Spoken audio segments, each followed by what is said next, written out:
할렐루야, 할렐루야. 오늘도 주님께서 함께 하시는 복된 성일인데요, 이 성일에 열심과 전심으로 주님의 전전으로 뛰어나온 줄 믿습니다. 그 발걸음이 아름답고 그 발걸음이 복되신 줄 믿습니다. 하나님께서 기뻐하시는 발걸음이기 때문인 줄 믿습니다.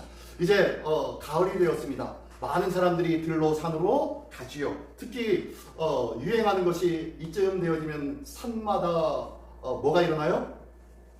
산마다 막 울긋불긋해지면서 이제 기가 막힌 광경들이 벌어지죠. 대한민국의 아주 특별한 하나님의 은혜입니다. 그죠? 아주 막 경치가 대단해요. 내장산에도 가보고 싶은데 지난주에 저기 전라도 갔다 오면서 보니까 내장산에 아직 단풍이 들지 않더라고요. 그냥 약간 울긋불긋 하려고 폼을 잡고 있는, 기지개를 피려고 하는 그 모습만 있지 그렇지 않더라고요. 아쉬워서 얼마나 아쉬웠는지 모릅니다. 이제 이번 주부터는 이제 단풍이 아주 기가 막히게 드는 것 같아요. 좋은 하나님의 나라, 하나님께서 인도해 주신 이 대한민국에 태어날 수 있도록 인도해 주신 하나님의 은혜 감사할 수 있는 우리 모두가 되시기를 예수님의 이름으로 축원합니다. 예. 근데 이렇게 가을이 되면 온갖 산이 이렇게 울긋불긋해지면서 화려하게 바뀌어지는데, 많은 사람들이 또 산으로 올라가죠. 또 그뿐만 아니라 동호회도 있어요. 동호회도 1년 365일 여기 이번 주는 이 산, 다음 주는 저 산 하면서 막 동호회별로 모여가지고 산을 등산하는 일들이 참 많이 있습니다. 등산 참 좋죠. 건강에 좋아요. 얼마나 신진대사에도 좋고요. 사람이 노화가 덜 된다고 그래요. 네? 산을 많이 오르락 내리락 하면요, 그 근육과 그리고 신진대사가 원활하게 잘 이루어져서요, 사람이 더 건강해진다고 합니다. 늙지 않는데요. 할렐루야.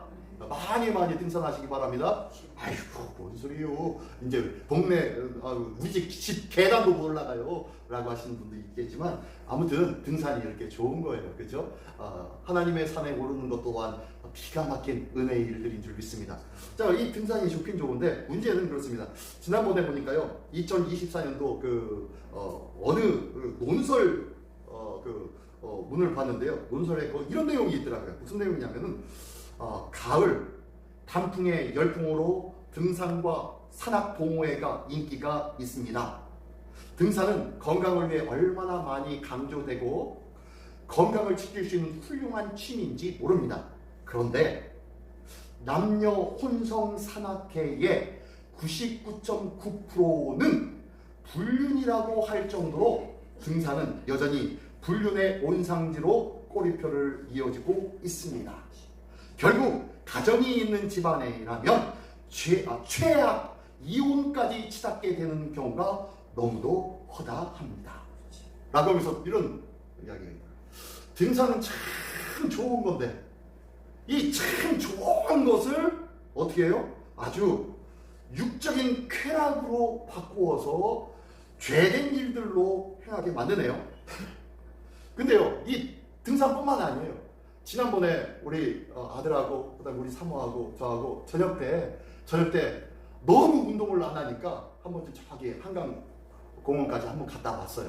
갔다 왔는데 거기 가니까 딱 들어서자마자 시커멓게 입고 아주 뭐 그냥 몸에 찰싹 달라붙는 옷을 입고 선글라스도 끼고 뭐 이어폰도 끼고 남자 여자가 동그랗게 모이더라고요. 모였으면서 자 오늘은 이렇게 해가지고 두 줄로 이렇게 뛰겠고 어디에서 어디까지 뭐 이렇게 이런 얘기를 하는 것 같아요. 보니까 뭔가 봤더니 이제 뛰는 거예요. 러닝 동호회예요.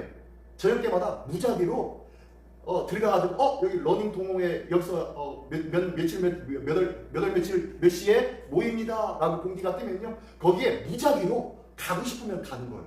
참석해가지고 거기서 이제 왔습니다 라고 얘기하며 이름도 묻지도 않습니다. 이름도 묻지도 않고 거기서 모여가지고 거기서 이제 조깅을 하고 그 고소부지를 쫙 한 바퀴 도는 거예요. 그러면서 이제 우리 이제 현민이한테 물어봤어요. 야, 저기 참 대단하다. 참 열심히 한다, 쟤네들. 이야, 저렇게 하면 참 얼마나 건강할까. 그런데 야, 남자 여자 저렇게 옷 입고 만나면은 좀 가슴이 뛰지 않을까? 야, 어떨 것 같냐? 쟤들 만나면 어떻게 할까? 그랬더니 하는 말이, 아이고, 뛰고 난 다음에요, 자기들끼리 맥주 한잔 하고 마음 맞으면 원나잇 해요 라고 하더라고요. 이 등산뿐만 아니라 온갖 여기저기가 불건전의 온상이 되고 있습니다. 그죠? 지금 우리의 자녀들도 그러한 이러한 불건전의 유혹 속에 우리 자녀들이 생활하고 있어요. 우리 자녀들 위해서 기도해야 할 줄 믿습니다. 우리는 뭐 나이 먹었으니까 그런 거 상관없어요. 하는 것은요, 이 북이스라엘의 남유다에 나섰던 많은 왕들이 그랬어요. 하나님 앞에 징계를 받으면 내 때는 무난하게 해주시고 다음 때는 모르겠는데 내 때는 무난하게 해주십시오 라고 선지자에게 요구했던 그런 왕들이 많아요. 나만 잘 살면 된다고 하는 그런 신앙인들이 많았다는 거예요. 그것처럼요, 우리도 기억하십시오. 우리 자녀들이 이런 죄악의 온상지에 방치되어지지 않도록 기도로 같이 충고하며 기도해야 할 줄 믿습니다. 자, 어쨌든요, 이 등산이라는 것이 그렇다는 거예요. 여러분, 산하면 뭐가 생각납니까? 산. 자, 다시 한번 산으로 돌아왔어요. 저기 고수부지 가지 마시죠. 고수부지에 계신 분들 다 생각 다시 이쪽으로 산으로 옮깁니다. 산으로. 자, 산으로 갑니다. 산. 여러분, 산하면 뭐가 생각납니까? 산요? 산하면 뭐가 생각나나요? 네. 왜? 네? 풍경. 예, 아름답고 진짜 우리나라도 절경인 곳이 많이 있죠. 외국인들이 우리나라에 관광 들어와가지고 서울에 와가지고 서울에 봤더니 바로 옆에 남산이 있어요. 남산에 올라갔더니 저 맞은편에 또 다른 산이 있네요. 여기 이 산, 저 산 올라가면 등산하니까 너무 좋다는 거예요. 그러면서 이렇게 도심과 산이 한데 어우러진 곳은 세계에 별로 없다고 하면서 굉장히 칭송하는 곳이 우리나라의 지형입니다. 우리나라의 지형이 산이 많다고 때로 한때는 굉장히 이 나라는 왜 이렇게 산이 많은 거야? 좀 평야가 많고 많은 농사를 지었고 그랬으면 우리가 보릿고개도 안 넘었을 거 아니야? 라고 하면서 그렇게 불평도 했었던 때가 있었어요. 하지만 지금은요, 산이 많아서 풍족함을 누리고 자랑할 수 있는 나라가 되었어요. 하나님의 은혜인 줄 믿습니다. 자, 어쨌든 여기 풍경이 좋은 것도 있어요. 또 산하면 또 생각나는 게 뭐 있어요? 태산이요. 뭐요? 태산은 뭘 보고 태산이라고 그래요? 어마어마하게 큰 산을 태산이라고 하죠. 예, 중국의 태산 뭐 하면은 무슨 산 나오는데요. 어쨌든 태산은 큰 산을 가리켜서 태산이라고도 합니다. 태산을 뭘로 비유합니까? 우리 앞에 닥쳐지는 환난과 근심 뭐 이런 것들이 아이고 이 문제가 태산같이 몰려오네 아이고 하면서 산을 표현하기도 합니다. 이렇게. 그죠? 여러분, 산에는 여러 가지 의미가 있어요. 근데 성경에서 나오는 산은 어떤 산일까요? 오늘 본문에 나오는 산, 이 본문에 나오는 산은 뭐라고 해요? 1절에 보니까 내가 산을 향하여 눈을 돌리라 나의 도움이 어디서 올꼬 라고 하면서 시작합니다. 내가 산을 향하여 눈을 돌린대요. 그래서 이 산은 어떤 산일까요? 우리가 잘 아는 산? 어떤 산? 네. 차후로 다시 한번 설명할게요. 자, 성경에는요, 여러 개의 산이 나옵니다. 창세기 1장에도 나오죠? 창세기 1장, 2장, 3장에 아주 멋진 산이 나옵니다. 어떤 산? 에덴 동산. 예, 에덴 동산이 나옵니다. 그것도 산이죠, 산. 그리고 또, 혹시 기억나십니까? 호렙산. 신의 산. 어떤 산이에요? 네, 호렙산과 신의 산. 모세가 하나님의 부름을 받았던 산. 그리고 하나님께서 말씀을 주시고 십계명을 주셨던 산, 그게 바로 시내산이죠. 기억하십시오. 시내산과 호렙산은 같은 산입니다. 네? 시내산과 호렙산은 같은 산이에요. 어떻게 보면은 이 시내산 산 중에 호렙산이라는 산이 있는 것 같아요. 시내산이 더 큰 의미고, 왜냐하면 그 시내산이 있는 그 반도가 있는데요. 이 반도가 시나이 반도라고 해요. 시나이 반도, 시내 반도라고 합니다. 그래서 시내산이 그 중심에 있기에 시내 반도, 시나이 반도라고 하는데 그 시내산이 있고요. 그리고 그 중에서 호렙산이 있습니다. 이 산은 같은 산으로 봐요. 그래서 모세가 하나님의 처음 부름을 받았던 곳이 이 호렙산이고, 그리고 이 산에서 하나님의 말씀, 십계명이 주어졌던 그 산이 바로 또한 이 호렙산, 곧 시내산이라고 나옵니다. 창세기 출애굽기에서는 시내산이라고 표현하고 있는데, 저쪽 레위기와 민수기에 가면은 이 시내산을 호렙산이라고 표현하고 있습니다. 어쨌든 이렇게 말씀하고 있는데요. 한 가지 더 얘기하면요, 이 호렙이라는 단어는요, 열정, 뜨거움, 열기라는 뜻의 산이 바로 호렙산이에요. 그래서 호렙산은 바위산이라고 했죠. 그래서 빨간 산이에요. 빨간 산, 붉은 산. 이 뜨거운 열기 속에 40일 동안 모세가 올라가가지고 아무 소식 없이 내려오지 않은 차 아래에 있었던 이스라엘 백성이 어떻게 됐어요? 모세가 죽은 것 같다. 저 산에서 40일 동안 견딜 수 없어. 그러므로 우리를 인도한 신을 내놔라. 라고 모세 형 아론에게 요구를 했죠. 그러니까 너희들 금붙이 다 내놔. 꼬거리, 귀걸이 다 빼가지고 금붙이 내놓고서 녹여서 만들어 놓은 것이 뭐예요? 금송아지였죠. 이게 바로 우리를 인도한, 애굽에서 인도한 신이다. 라면서 여기서 잘하라. 라고 한 적이 있어요. 그죠? 이게 바로 신의 산 밑에서 있었던 일들이었는데, 이 정도로 40일 동안 버틸 수 있다는 것은 가히 상상조차 못할 정도로 뜨거운 산, 바로 호렙산입니다. 그래서 호렙산이고요. 또 똑같은 신의 산이라고 했는데, 신의 산이라는 뜻은 달의 산입니다. 달. 호렙산은요, 태양의 산이라고 하고요. 뜨거워서 열기의 산, 열정의 산, 태양 같은 산, 그리고 신의 산 하면 달의 산이라고 합니다. 뭐 이렇게 표현할 정도로 이 호렙산과 신의 산이 바로 모세를 통하여서 드러나고 있는 거예요. 또 우리가 잘 아는 산 있죠. 창세기에 나오는 산. 아브라함이 누구요? 아들 이삭을 바쳤던 산. 어느 산? 모리아산. 네, 모리아산도 있죠. 이 모리아산은 어떻게 나중에 거기에 솔로몬 성전이 뚝하게 세워지게 되었죠. 이런 게 바로 모리아산입니다. 그리고 또 갈멜산도 있어요. 갈멜산은 이스라엘의 서쪽 해변 옆에 있는 높은 산입니다. 그래서 엘리야와 그리고 바알과 아세라 선지자 850명과 영적 대결이 있었고, 그것에서 기도하여서 비를 내리고 불을 지폈던 곳이 바로 이 갈멜산이죠. 또 신약에 넘어올까요? 신약에 넘어오면 또 어떤 산이 유명합니까? 예수님께서 말씀 하나님의 나라를 전해주신 산. 어떤 산? 우리는 감남산이요? 네, 감남산. 감남산은 아니고요. 감남산은 유대 지역 예루살렘에 있는 게 감남산이고요. 예루살렘 성 옆에 있는 게 감남산이고요. 예수님께서 팔복을 전해준 산은 갈릴리 지역에 있는 산이에요. 그 산의 이름이 정확하게 어떤 산인지 몰라요. 그래서 성경학자들은 그 산을 가리켜서 팔복산이라고 얘기합니다. 왜요? 그곳에서 예수님께서 팔복을 말씀해 주셨거든요. 하나님 나라를 설교하면서 팔복을 얘기해 주신 산, 그게 바로 팔복산이라고 합니다. 그리고 또 방금 전에 말씀하신 산, 어떤 산? 감남산. 감남산은 어떤 산이에요? 예수님께서 거기에서 어떻게 한 거? 거기에서 뭐 한 거? 뭐 한 거든요? 승천하신 거. 승천한 감남산도 있습니다. 아무튼 여러 가지 산이 있어요. 근데 하나님께서 은혜와 역사를 보여주실 때 이 산을 통하여서 많이 보여주셨어요. 그러므로 이 산은요, 이스라엘 사람들에게 산 하면은 굉장히 신성화되어지는 것을 이야기해요. 그러니까 그냥 산 하면은 그냥 산이 아니야. 그러니까 그 산에는 반드시 누가 계시다? 하나님이 계신 산이에요. 그러니까 산이 신령화되었어요. 굉장히 산에 대하여서 굉장히 위험이 있고 굉장히 존귀한 곳이 바로 산이다라고 생각하는 것이 바로 이 산이라는 의미입니다. 근데요, 이 오늘 말씀에 바로 이 내가 산을 향하여 할 때 그 산이 고산이라니까요.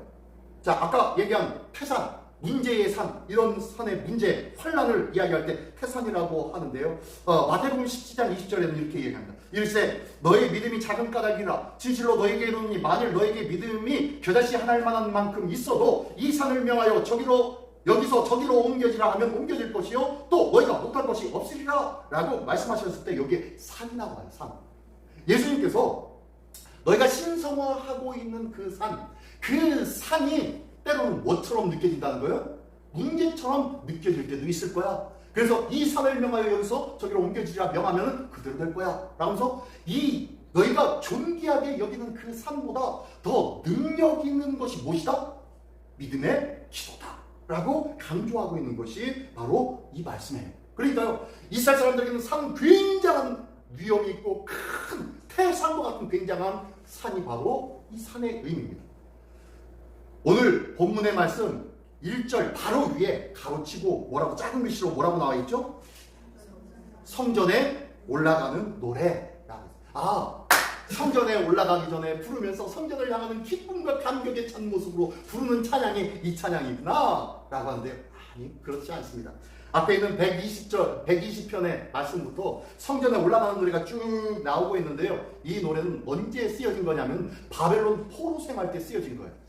바벨론 포로 생활 때 그들이 노래 불렸던 내용이 바로 이 내용이에요.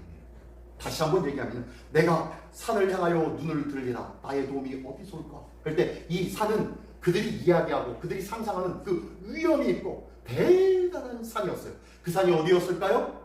하나님의 성산, 하나님의 성전이 있는 산, 그 산을 가리켜서 지금 이야기하고 있는 것이 바로 이 산이에요. 그래서 이것이 바로 시온산을 말하고 있는데, 결국에 이 시온산이 하나님께서 출애굽했던 이스라엘 백성을 여호수아를 통해서 가나안 땅을 점령합니다. 점령을 다 하는데, 이 시온산이 있는 이 산지를 점령을 했다 못했다? 점령을 하지 못했어요. 결국에는 이 산지를 점령하고 쫓아낸 사람이 있습니다. 누구예요? 그게 바로 다윗 왕이에요. 그러니까요, 여호수아 때부터 다윗 왕까지 이 하나님의 산 시온은요, 하나님의 손 안에 있지 않았어요. 은혜의 자리가 아니었다는 거예요. 이스라엘의 적군 원수들의 땅이 시온이었어요.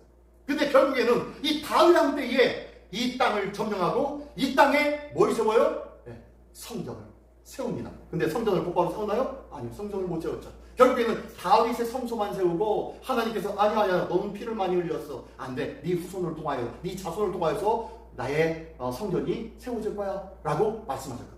어쨌든 이 다윗도 이 땅을 점령하고 이 땅에서 하나님의 성산을 세우려고 하였지만 이 땅에 제대로 세우지 못했어요. 결국에는 솔로몬에 의해서 성전이 세워지게 되어졌던 곳이 바로 이 시온산이었습니다. 시온산은 그 예루살렘 주변을 통한 여러 산이 있는 그 산 무리를 가리켜서 시온산이라고 해요. 물론 예루살렘의 남쪽에 있는 산이 시온산이다 라고도 하는데요, 그 산 말고도 그 주변에 있는 모든 산을 가리켜서 전체적으로 시온의 산들이라고 말하기도 합니다. 그리고 성전이 세워져 있는 곳이 모리아산이죠. 모리아산. 여기서 아브라함의 아들 이삭이 제사를 드리려다가 순양, 하나님께서 준비하신 여호와 이레야 하나님께서 준비하신 양을 통해서 대신 제사를 드렸던 곳. 그래서 그곳이 바로 하나님의 성전이 세워진 모리아산이 그 옆에 있고요. 그 옆에 또 골짜기 넘어서 감난산도 있어요. 지도를 보여드리려고 하다가 제가 제가 이거를 안 합니다. 영상을 안 합니다. 안 하니까 여러분들 상상으로 계속 하십시오. 생각해 보십시오. 자, 그 옆에 또 감난산이 있고요. 그렇게 산이 여러 개가 있어요. 이게 바로 시온의 산들이에요. 그 중에서 시온산도 있고, 이 모든 것이 뭐예요? 하나님의 성산이라는 거예요. 네, 이게 바로 여기에 나오는 산의 의미입니다. 사람들은 이 예루살렘 사람들은 이 시온산이 있기 때문에, 이 시온산에 성전이 세워지고 그리고 궁궐이 세워졌기 때문에 그 산을 절대로 하나님이 보호하신다고 생각했어요. 왜냐하면 자기들도 여호수아 때 들어왔지만 몇백 년이 지나서 다윗 때가 비로소 정복한 지역이 이 시온산이에요. 그 정도로 원수와 적군으로부터 보호를 충분히 받을 수 있는 산이 바로 이 시온의 산들이었거든요. 그 정도로 그 오르는 길들이 험악하였고 그 산성 자체로서의 가치가 충분했던 곳이 이곳이었어요. 그러다 보니까 하나님께서는 이 성을 보호해 주실 거야, 이 성을 통해서 이스라엘을 안전하게 지켜주실 거야 라고 생각했던 산이 바로 이 시온 산들이었다는 거예요. 그런 산을 생각하다 보니까 문제는 뭐냐면요, 그 안에 계신 이 시온 산을 지키고 계신 하나님을 바라봐야 되는데 뭘 바라봐요? 시온 산을 바라봐요. 시온 산을 바라보면서 우리에게는 저 산이 있기 때문에 저 산에 있으면 어떤 원수도 적군도 우리를 넘어뜨리지 못할 거야 라는 그런 자부심으로만 살고 있었던 것이 당시 이스라엘 백성의 모습이었고, 그 모습을 영락없이 아주 아낌없이 하나님께서 그것을 깨뜨려 버리신 것이 바로 바벨론에 의하여서 BC 586년에 멸망시켜 버리신 거예요. 너희가 갖고 있는 산, 너희가 생각하고 있는 그 산, 안전하다고 보호받고 있는 그 산을 의지하고 있냐?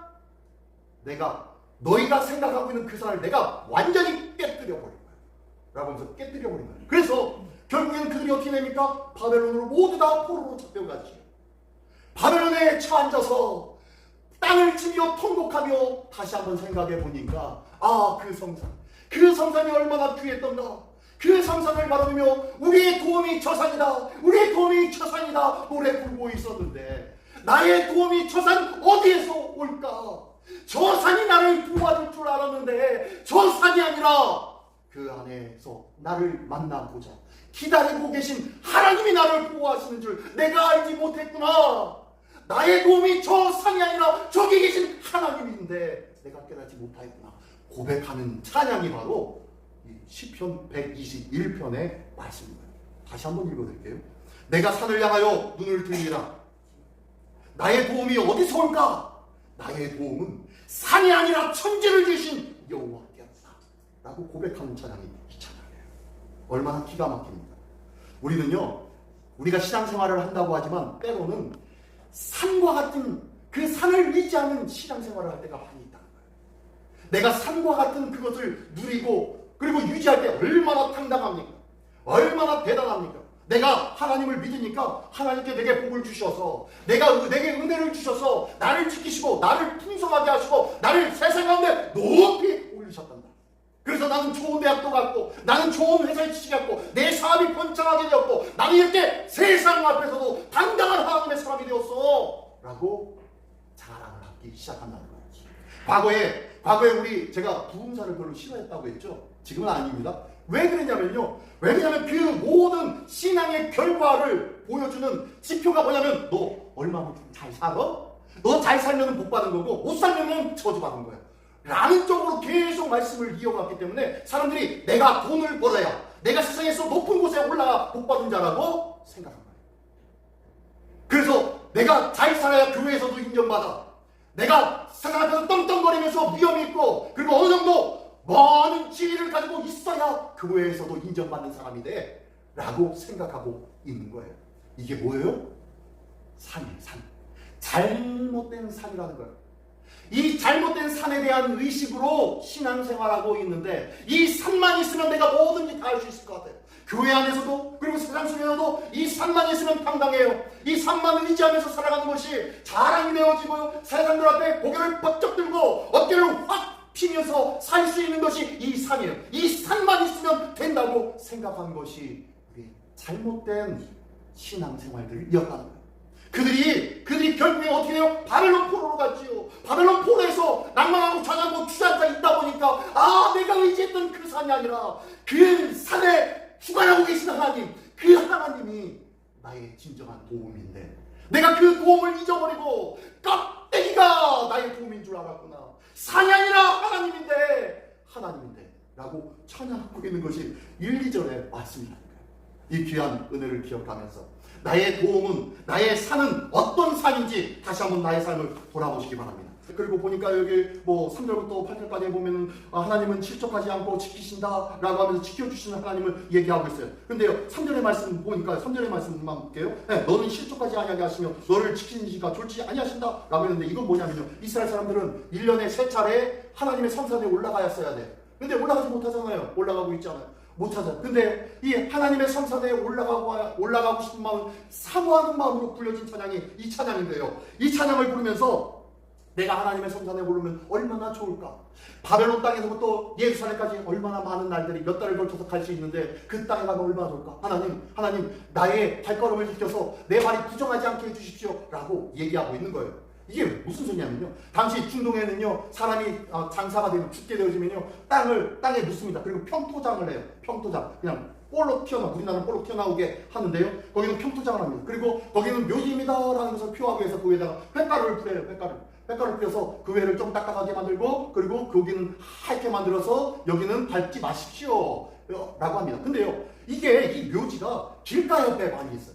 길가 옆에 많이 있다 보니까 막 가다 보면요, 잘못하면은 이 묘를 밟을 수가 있다 없다?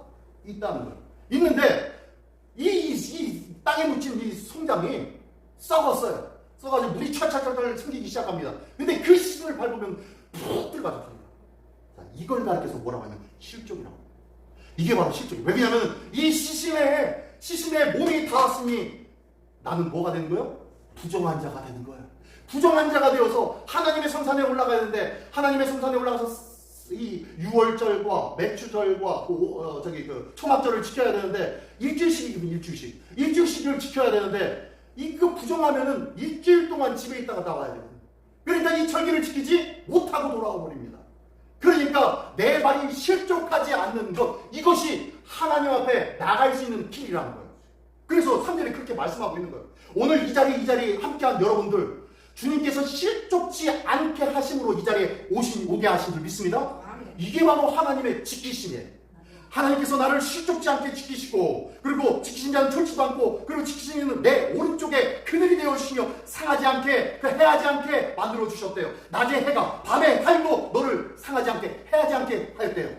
아까 처음에 얘기해서 산 얘기하면서 산 중에서 하나님의 산 중에서 이 호렙산이 뭐라고요? 호렙산의 뜻이 태양산. 그 다음에 시내산의 뜻이 뭐라고요? 달의 산이라고 했죠. 뜨거움과 그리고 밤의 차가움의 산이에요. 이게 바로 하나님의 산 호렙과 시내산인데요. 여기 보니까요 뭐라고 그래요? 6절에 보니까 낮의 해와 밤의 달이 너를 상하게도 해치지도 않게 하겠다 라는 것은요, 하나님의 성산이었음에도 불구하고, 하나님의 산 호렙산과 시내산이었음에도 불구하고, 주의 말씀이 선포되어진 곳이었음에도 불구하고, 너희가 이곳을 뭘로 삼아요? 우상으로 삼기 시작할 때는 이 산이 너를 해하게 하고 상하게 만들 수도 있다는 거예요. 기억하십시오. 내가 이 교회를 지금 이야기하고 있는 것, 교회를 하나님께서 말씀하시기를 이 교회가 너를 상하게도 하고 너를 해하게도 할 수 있어 라고 말씀해요. 다시 한번 얘기하면요, 내가 교회에 출석하고 교회 예식대로 행하고 내가 꾸준히 뭣도 지키는 거 얼마나 귀하고 존귀한 일인지 모릅니다. 하지만요, 이것이 나의 산처럼 느껴지고 이게 바로 나를 지킨다고 생각한다면 이것은 이미 뭐요? 우상화되어져 버렸다. 그러므로 그것이 바로 너를 상하게 하고 해치게 될 거야. 낮의 해처럼 밤의 달처럼 너를 상하고 해치게 만들어 올 거야 라고 말씀도 하고 계시는 거예요. 우리의 삶이 진정으로 바라봐야 할 것들을 바라보기를 원합니다. 나의 도움이 어디서 올까? 어디입니까? 천지를 지으신 여호와에게서로다. 우리 하나님만이 나의 참된 도움이신 줄 믿습니다. 그 하나님이 오늘 나를 지키시고 오늘 붙잡아 주신 줄 믿습니다. 하나님의 지키심은 낮에도 밤에도 졸지도 주무시지도 않고 지키신다고 말씀하십니다. 때와 장소를 묻지도 따지지도 않고 함께 하신다고 약속해 주신 줄 믿으시기 바랍니다. 그 하나님을 믿으십니까? 오늘 그분이 나와 함께 하심으로 오늘 이곳에 통행하고 인도함 받게 된 줄 믿습니다. 기억하십시오. 이제 다가온 한 주간도 우리 주님께서 그런 하나님이 지키시고 인도하시고 보호하여 주실 것을 믿으시기 바랍니다. 그래서 예수 그리스도 그분이 우리에게 오신 줄 믿습니다. 왜요? 마태복음 1장 23절에는요 이렇게 말씀하고 있어요. 보라가 처녀가 잉태하여 아들을 낳을 것이요 그 이름을 임마누엘이라 하리라 하셨으니 이를 번역한즉 하나님이 우리와 함께 계시다 합니다. 할렐루야. 성상이 아니라 이제는 나와 함께 하시는 하나님 임마누엘의 하나님이심을 믿으시기 바랍니다. 이게 바로 예수 그리스도를 붙잡는 자의 삶인 거예요. 예수 그리스도를 붙잡는 자가 누리는 은혜라는 거예요. 이 귀한 은혜가 우리 모두에게 있어서 오늘도 우리와 함께 하셔서 우리를 지키시고 보호하시고 참된 도움이 되어주시는 우리 주님을 늘 기억하며 생활할 수 있는 우리 모두가 되시기 바랍니다. 늘 기도와 말씀으로 주님을 따르며 순종하는 임마누엘 되신 하나님을 붙잡고 살아가는 참된 승리의 한 주간 되시기를 예수님의 이름으로 축원합니다. 기도하겠습니다. 이 시간 다시 한번 기도할 때 하나님, 내가 눈에 보여지는 것을 의지하는 자가 아니요 살아계신 하나님을 예수 그리스도를 가슴에 품고 살아가는 자 되게 하여 주시옵소서. 임마누엘의 하나님을 붙잡는 은혜가 있게 하여 주시옵소서. 여러분 다 같이 한 목소리로 기도하겠습니다. 할렐루야. 하나님 아버지 감사드립니다. 하나님의 은혜하신